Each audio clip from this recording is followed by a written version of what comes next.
On November 4, 2010, Qantas Flight 32 was climbing through 7,000 feet over Indonesia. The Airbus A380 was executing a routine departure from Singapore. At 4 minutes past takeoff, two explosive booms ripped through the cabin. A turbine disc inside the No. 2 engine had disintegrated, tearing a hole directly through the left wing. In the cockpit, the 5-man crew faced an immediate barrage of warnings. Over 80 separate error messages flooded the electronic centralized aircraft monitor, signaling degraded flight controls, lost hydraulics, and compromised fuel systems. The standard reflex for an aircraft suffering severe structural damage is to dive for the nearest runway. Instead, Captain Richard de Crespigny leveled the plane off and entered a holding pattern. He knew that rushing a crippled 400-ton aircraft to the ground based on incomplete data invited total disaster. Survival required a methodical assessment of exactly what was broken. The crew kept the A380 circling over the Rio Islands for nearly 2 hours. They used this time to systematically untangle the web of system failures. The origin point of the crisis was the inboard Rolls-Royce Trent 900 engine. Inside the engine, a defect left an oil pipe too thin to resist vibration. A fatigue crack sprayed pressurized oil, which ignited. The heat caused a turbine disc to separate, shatter, and blast high-energy shrapnel outward, severing the plane's left side hydraulics and wiring. Back in the cabin, automated sensors were failing. To get a true picture of the damage, cabin service manager Michael von Reith intentionally overrode standard operating procedures, ordering his crew out of their seats during the emergency hold to visually inspect the wings and report the severity of the fuel leaks. The cockpit instruments alone were painting an inaccurate picture. The crew had to map the exact physical reality of the damage before they could even attempt to calculate a way home. Armed with accurate damage reports, the 5 pilots turned to the Landing Distance Performance application, the onboard computer program designed to calculate if their crippled plane could actually stop at Changi Airport.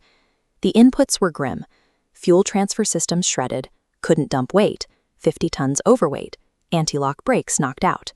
When the crew finally ran the numbers, the computer returned a fatal verdict: a safe landing distance could not be calculated. This chart illustrates their problem. The initial calculation assumed a wet runway, pushing the red stopping distance bar beyond the actual tarmac.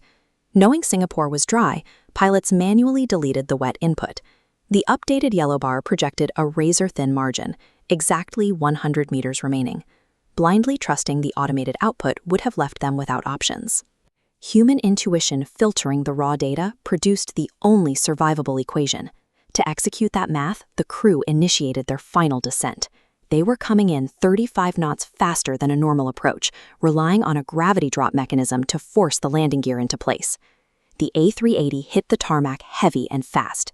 The pilots applied maximum manual braking, generating so much heat and pressure that 4 of the landing gear tires blew out entirely. The heavy jet shuddered and dragged along the asphalt, finally coming to a complete stop. They had exactly 100 meters of runway left in front of them. Pushing the physical limits of the aircraft required absolute adherence to their mathematical model. A single second of hesitation on the brakes would have put them off the runway. But the emergency wasn't over. Aviation fuel was actively pouring from the shattered left wing directly onto brakes that were glowing white-hot from the aggressive landing. And the severed wiring routes presented one final complication. Engine number 1 refused to shut down. Fire crews rushed the aircraft, aggressively dousing the still-running intake with water and fire-retardant foam. This created an evacuation paradox. Standard emergency protocol dictates deploying the evacuation slides immediately, but sending passengers down steep canvas slides onto fuel-slicked tarmac, right next to a running jet engine and toxic foam, carried a near certainty of massive casualties. Captain de Crespigny made his final, incredibly disciplined call. He ordered all 440 passengers to remain seated inside the sweltering, unpowered cabin until a single set of stairs could be secured for a slow, controlled disembarkation. Relieved, grounded, it took nearly an hour to empty the aircraft. Despite the catastrophic structural failure, the fires, and the heavily degraded systems, every single person on board walked away without a scratch.